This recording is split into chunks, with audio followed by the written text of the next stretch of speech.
ไปบ่ฝนบ่ห้ามเนาะคนนั้นยังบ่แน่กับอากาศเนาะอันไฟมันสิได้เพราะว่าสิคั่วได้เลือดมันกระสานเขาเก่าเลยเอาไปก่อนเด้อบัดนี้เด้อโอเคอ่ะไปดีเด้อปลอดภัยโอกาสหน้าพอกันไหมรถติดอย่างหลายเลยเพราะว่าเพิ่นเฮ็ดถนนพี่น้องเพิ่นเฮ็ดถนนใหม่เพิ่นก็ได้เลี้ยงลำดับให้ฟังพุ่นออกเข้ามาให้ฟังพุ่นออกมาแล้วฟังนี่ค่อยเข้าไปเด้เขื่อนทับไปแล้วคิดทันบ่บ่เห็นเลยต่อตรงเลยบัด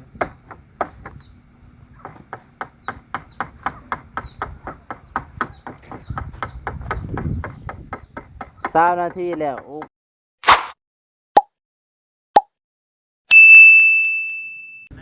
โอเคพ่อแม่พี่น้องมื้อนี้มาต่องานกันเด้อเด้อสบายดีเด้อมื้อนี้บ่าวเวียงเพิ่นมาเล่นน้ำพ่อแม่พี่น้องบ่ได้เห็นกันโดนมื้อนี้พ่อกันโดนแม่นผมจะว่าผมเห็นเดือนปลายแล้วครับใส่ แม่นตั้งแต่น้องร้อยอาการดีขึ้นแล้วบ่ได้เห็นกันเลยสบายดีเด้อพ่อพี่น้องบ่ได้ว่าร้ายเด้อมื้อนี้ตั้งกล้องไว้ซื่อๆตั้งกล้องทำงานมื้อนี้ เรียกอย่างเดียวเนาะบัดสิเมื่อบ่ได้จังซอย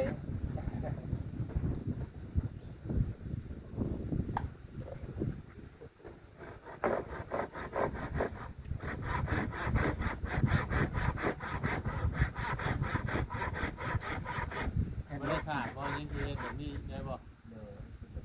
อ๋อโอ้นี่เลยมาทราบสถานะเลยนะ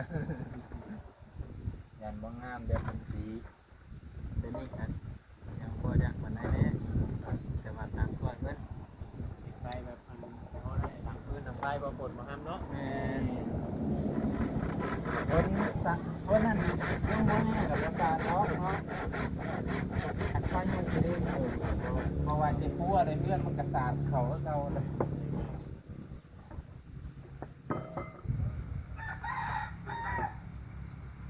ตำรวจเรื่องศาสตร์บอกว่ามันเป็นศาสตร์เป็น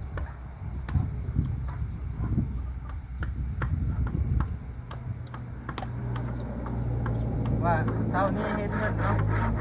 คิดว่าเพิ่นเลยเด้หมาไม่ได้ชื่อ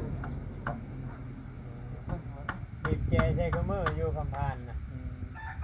ต่อจ้อยโอ้อยู่เพิ่นเลยดิไม่ได้นอนนั่นเห็นได้แล้วสงสัยจะเศร้ารถปุ้งปังหมดแล้วแต่ละมื้อนี่คือนั่นนักบทสวดโอ้ลูกพี่จำกล้องเขาเด้อ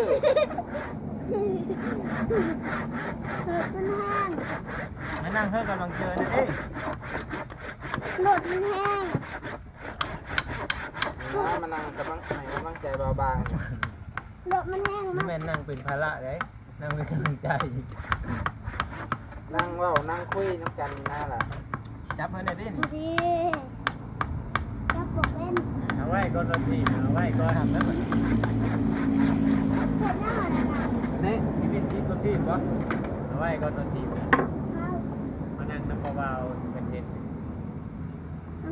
ขอกำลังใจ แค่ ห ห น่ น่ อ อย ยห่วยแค่หน่อยเพิ่นเฮ็ดเจ้าโบนั่งเด่นนั่งนั่นเพิ่นเจ้ามาเพิ่นเมื่อน่ะบ่ให้ยิงเจ้าเพิ่นไม่เด้อสิมาน่ะโยแล้วเลยแล้วบาดมาเลยแล้วบาด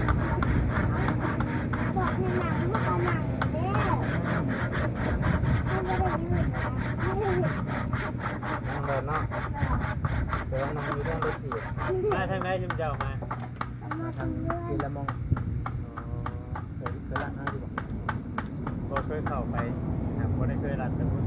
รัดมาใส่บ่อีกก้าวเลยบ่เข้าไปเจอบ้านใจคุณนะเนี่ย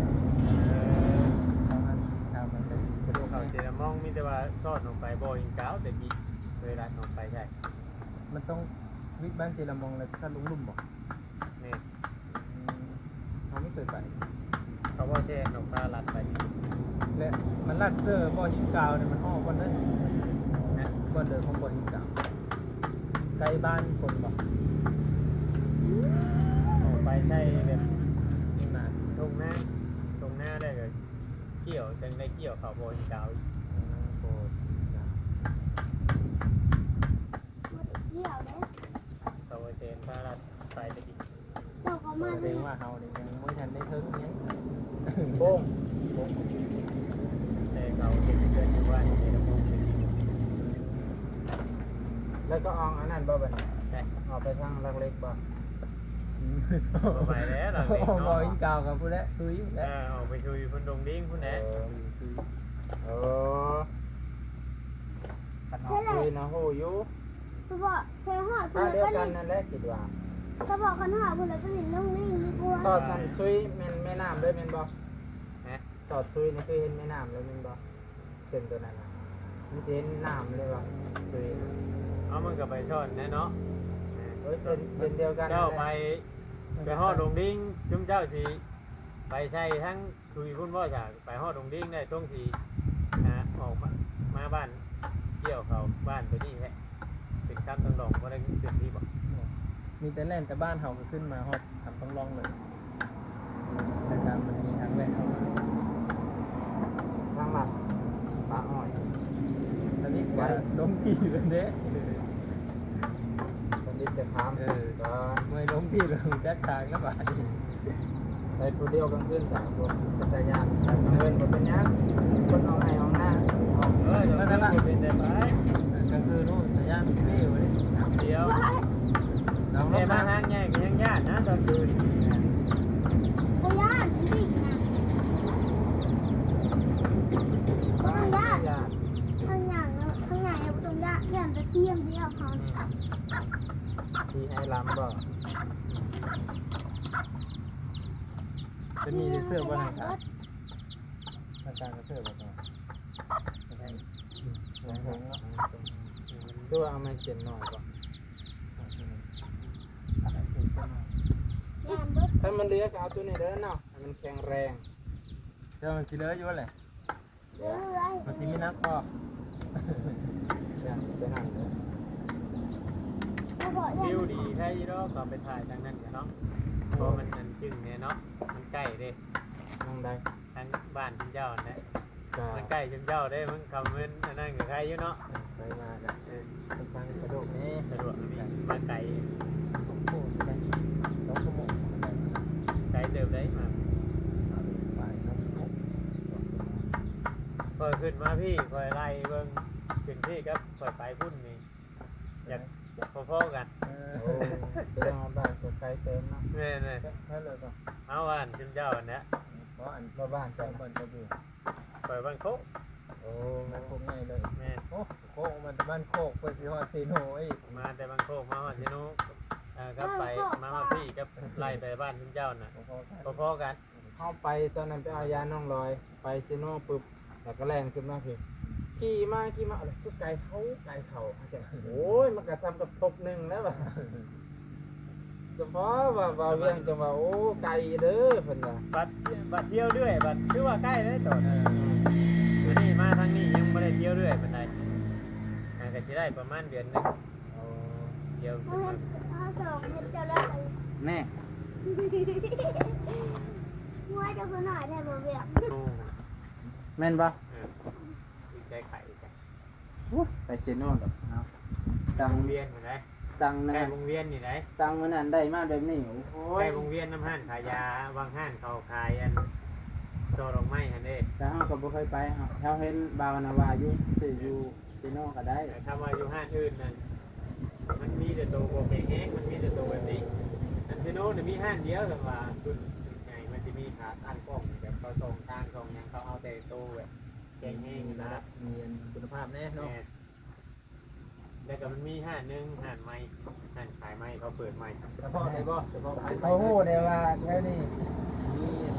เขาเปิดแล้วเขาเริ่มเปิดอันนั้นน่ะ เอากันสะดวกสบายแล้วแบบนี้เนาะ อยู่สวรรค์นี่บ่มีเด้ เรียนนี้ แล้วอยู่เซโนมันมี แม่ โอ้ย อยู่แต่เราเนี่ยหาเข้าไป เขาเริ่มแบบตัวนี้มันสิมันคนจากคนถามแล้วก็คือมาสุดท้ายเขาเป็นพวกว่าได้เล่าอันที่หน้าแบบเจ้าของเพื่อนเขาแบบ เขาขายเสื้อของนี่อยู่ได้นะกับพวกเขาสมมติว่าเขาไปเท่าตีเขายังว่าเพื่อจะได้ขายแบบ เนาะ แล้วน้องก็อ้วนน้อยอยู่มาบ้างก็หัวน้อยหนึงเราจักคันน้อย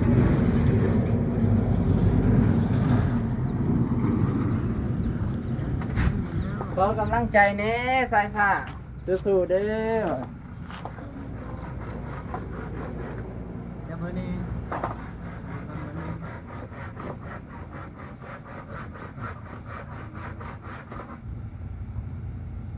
ตะกี้คือบ่เห็นครอบครัวนั้นมันบ้านกะลางมันมาได้คันน่ะ พระเจ้าอยู่หน้า เออ อยู่หน้า6 ปีว่าเขาว่า ตะกี้นี่ก็20คน เด้ออยู่ที่โพน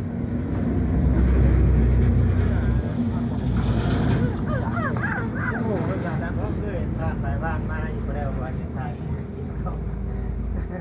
บ้า เคย อี เห็ ก น เพิ่นก็อยากมาเพิ่นก็อยากขึ้นมาบ้านนั่นแหละแต่ว่าบ่มีโอกาส ของปรุงแม่นะเขาก็เข้าบ้านนี้ เกิดพ่อแม่เขาก็อยากให้มาอยู่บ้านกอดอยู่หน้าแหละ มันจะอันตรายไปยากนะ เออ เป็นว่าเนี่ยบ่เห็นโตนี่แล้ว เนาะบ้านเอาบัดน้อยว่าแล้วปัญหาแน่เลยเอาบ้านซะก็ได้บ่น เออไงว่าอยู่ให้อยู่หน้าแบบว่ามันสะดวกอย่างไรอยู่ไปเนาะ กับนี่มีดินแน่ เราก็บ่มีอิหยังแน่แหละประมาณหลัก เอา ๆคนบ่มีก็บ่มีอีหลีแหละหาอยู่หาเรื่องหาพอได้ กุ้มกินแต่ กุ้มกินแต่ละมื้อ เป็นก็ ขนาดเฮาผู้หานี่ก็ยังเดือนส้นเดือนอยู่ เขาก็สิสะดวกกันนึงลำบากกันนึงนะ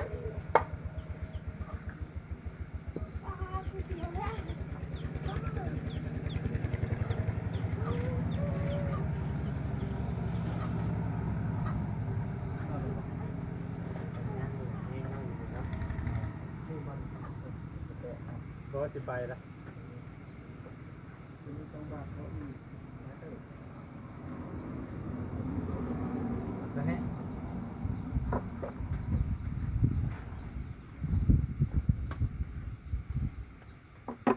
ไปซิโนบ่ซะเฮา ดีบ่ สิซื้อค่ากล้อง เดี๋ยวมันนี่นะเดี๋ยวมันอยู่แล้วที่ เอาเข้ามาข้างหน้า ไปเลยไปก็ไม่ได้ก็ บ่คักนะแนวบ่แม่นหยังดอก เมื่อก็บัดเมื่อก็เกี่ยวมาพูดเลย เลย รักจามแล้วมองรักจามกับเข้าบ้านอันนี้ คือว่าเอามือจะเศร้ากับเพนอยู่บ้านเขาเนาะ บ้านน้องน้อยนะ ทางบ้านน้อย เออ ทางลัดแม่น กับบ้านน้องน้อยชัดๆใจน้องก็ร้องเลยก็ไปบ้านนาคูนบอก แม่น เออ ไม่เนี่ยกู นั่นนะ แต่ก่อนเฮาก็มาแหละมาเอายาให้น้องลอย แต่ว่ายามนี่คือว่านะอยากกินค้าย บอกกับสุดท้ายไม่ต้อง ใช่ครับนี่ยามนี่แม่นยามเอาแม่นมื้อนี่ กันมื้อนี่ว่าโอเคอยู่กันยามนี่ ฝนตกมายังธรรมดาอยู่เดี๋ยว แม่ นี้ น นักชายกับใครแน่ทางนั้นเขามีโดดดุดเด้เขาจิเกตไปเป็นทางเนาะมันบ่คือได้หลัดมาบังอันนี้ เลยเรามองไม่ได้ เออโหอันตรายแฮง ตอนนั้นเจ้ามากับบาโอลิน่ะ เออ จะหลับไปทางใดขึ้นฮอดเทิงบ่ บ่หลัดมากับหลัดมาทางลักเล็กนี่โอ้ยมาบ่ไร ที่ตมที่พุ่น ที่พุ่นควันจนเวนที่ แต่รถใหญ่ก็ยังค้ารถจักรอันเดินว่ารถจักร ไปไม่ได้นะมัน บ่ได้บ่ ตะปูโซนี่พอดีเลย เอาไปก่อนเด้อบัดนี้เด้อ โอเคโอเคอ่ะ ไปดี เว เด้ ลา อ ปลอดภัยโอกาสหน้าพอกันไหม ไปทำเลยเสื้อผ้าไปบ่ นี่ติสิไปดอกเพิ่นน่ะเฮ็ดบ่ได้ก็ไปนำเบิดพี่น้องเอ้ย มีแต่บอกเรือเอาตัวน้อย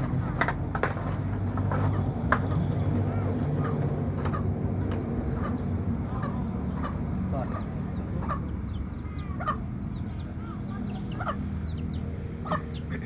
สองดอกกลางก็ได้ตัวนี้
เห็นในคลิปที่ว่ามาเดือดใส่เดือดงัวอยู่คุณเจ้าไม่ได้อยู่บ่มัน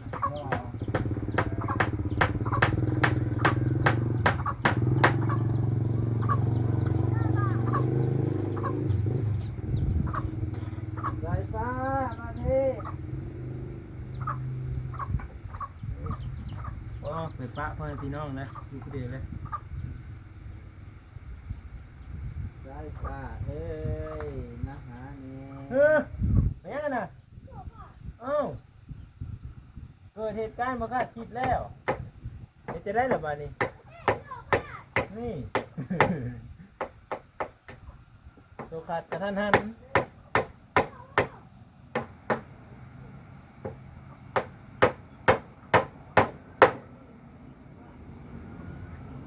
นะครับที่เชื่อทางการ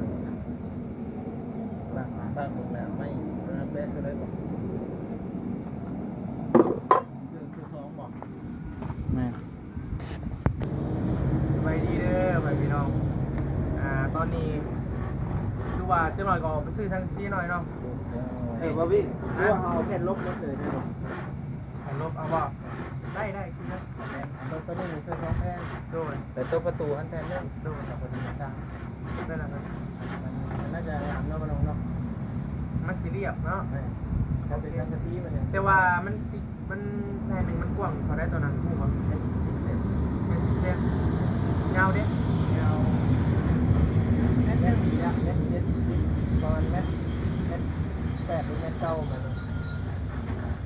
แสดงว่าซื้อจะแผ่น2-3แผ่นหัว 3แผ่น 3แผ่นเนาะโอเค ได้ น่าจะเป็นรหัสคิดเนาะ เนี่ยกระเทาที่มันต่อเนี่ยมันที่ได้เลย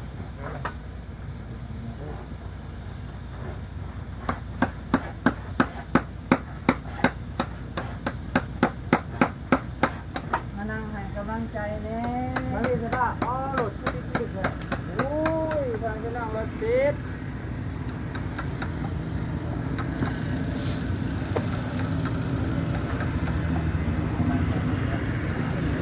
โอเคพ่อแม่พี่น้องเอ้ยตอนนี้ก็รถติดอย่างหลายเลย เพราะว่าเพิ่นเฮ็ดถนนพ่อแม่พี่น้องเพิ่นเฮ็ดถนนใหม่เพิ่นก็ได้เลี้ยงลำดับให้ฟังพุ่นออกเข้ามาให้ฟังพุ่นออกมาแล้วฟังนี่ค่อยเข้าไปเด้เขื่อนทับไปแล้วโอ้ยรถเมย์รถเมย์น้อย แกคักแกแน่เลยไปแล้วเฉพาะเราจะเกิดอุบัติเหตุมันทุกเกินมาตรฐานเอาไปพี่น้องตอนนี้กับบดเข้ามาแล้วบดเข้ามาแล้ว ย่อยก็ฮอดสงกรานต์เลยเนาะ แนวแล้วฮะ ให้สงกรานต์มาเลยเพราะแบบมันความรู้สึกอะเนาะ ใบไม้เริ่มป่งเลยเด้ ดินใช้เจ้าซุยบ่ เยอะอุ้ยมันไม่ได้มี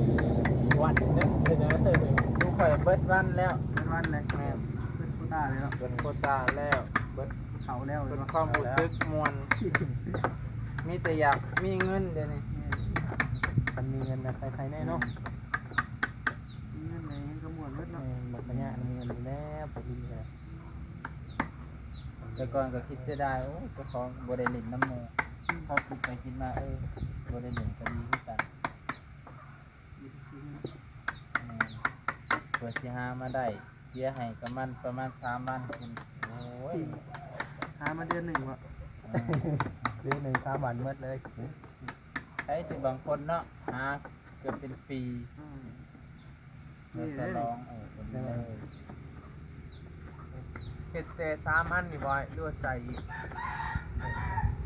ก็ได้ผมคือไปเนาะ มันทางคุณบอ ใส่ ก นี่นี่ใส่นี่เนาะ คือการ เนาะพอไม่เฮาบ่ยากหรอก ไม่ลายอยู่เนาะตัวนี้กลางพอดีเลยเอากลาง ว่า ไว้ ตัว ก่อน นี้มันต้องแน่นหน้าเดียวมัน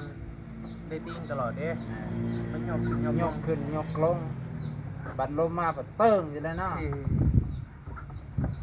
เป็นจังได้ลูกพี่ มาพี่สิแป้งให้ดอกไปแล้วนะ มันเป็นย่าง นี้เลยขี่จนมันเหมือนเศร้าเลย มันบอกให้พักผ่อนมาพี่ เออ เพิ่นบ่ให้ดอกหลานมาพี่มาพี่เร็วเดี๋ยวเพิ่นแปลงให้ดอกใจเย็นๆมันขาดกับตอไหมสิเป็นไง มันเป็นอะไรสภาพ ให้มันพอดีเลยบ่ ทุกคนจะต่อนะ คิดมันวะ ทุกคนจะต่อที่มันนะ มันลดไปจาก น้ำหาคิดทันบ่ มาเห็นเลยต่อตรงเลยแบบ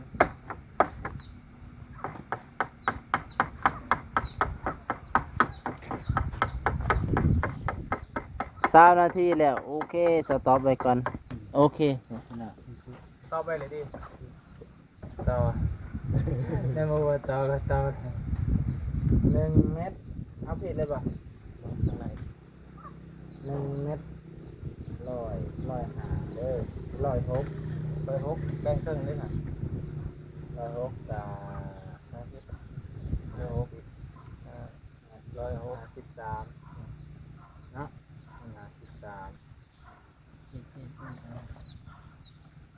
153 53นี่คือกลางใหม่แม่นบ่ เนี่ย 53ประมาณ บ่เอาคิดให้เพราะว่าอันนี้หันเป็น4 แม่ เดี๋ยวเฮาคิดไว้3บ่แล้ววันนี้เฮาก็เอาทางนี้ เขาคือผมไม่เห็นอยู่บนฮะ ไก่เด้ ใกล้วะการว่าแบบมัน ทางนั้นน่ะพอดีเลยนะ ได้เลย ที่กินห้องผมลงผม ได้อยู่สำนึกก็ ที่กินดื่มทาน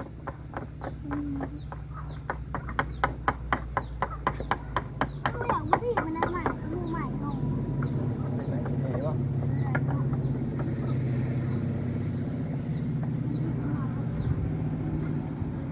ขอตาเลย โทรศัพท์จะได้ไหม คือว่าโหลดตัวนู้น เอ้ยยังไงนะ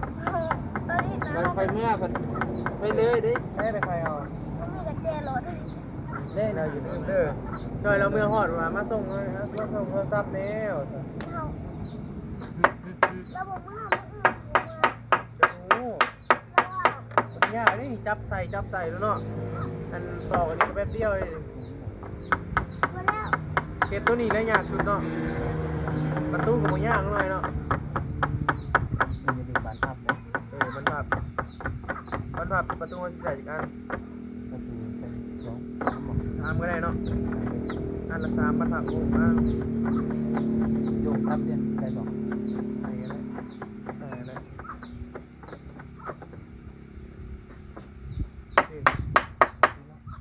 very good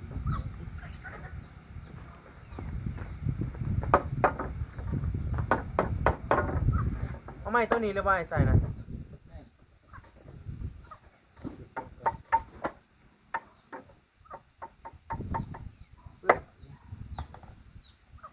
เรือ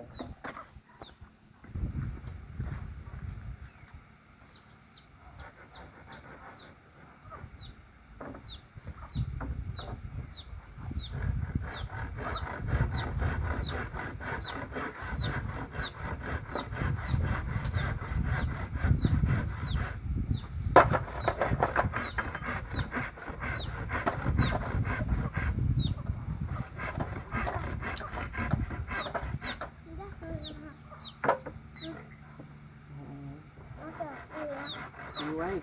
คือบนนี้คือเรา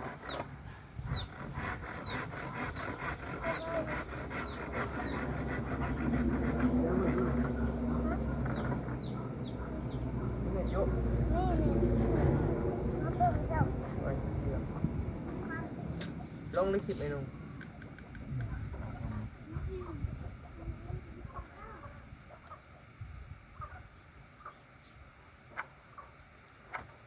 เก็บใส่3 อันมันถึงเป็นไงเนาะ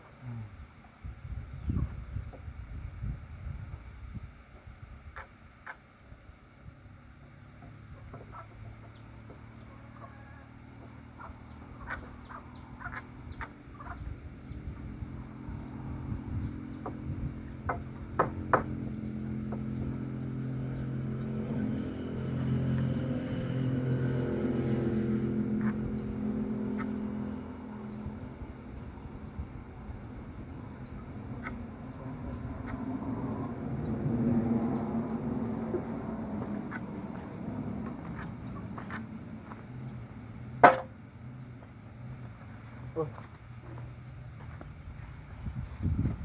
ตอกเลยแล้วนี่เนาะตอกเลยเนาะมันหยิบเลยเนาะ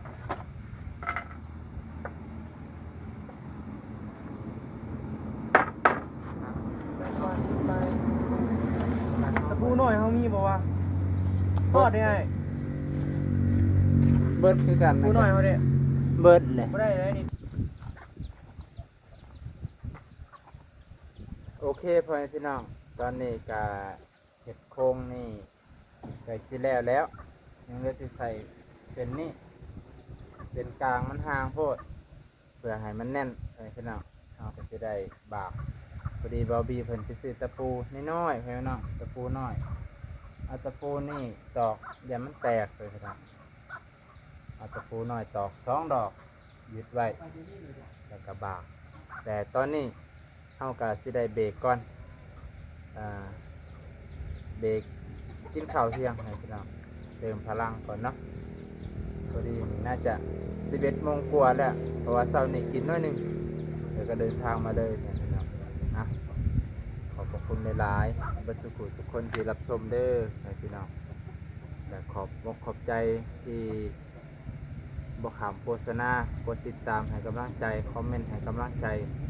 และบ่ขามโฆษณาขอบพระคุณหลายๆครับอยู่ดีมีแรงเบิดสุขุทุกคน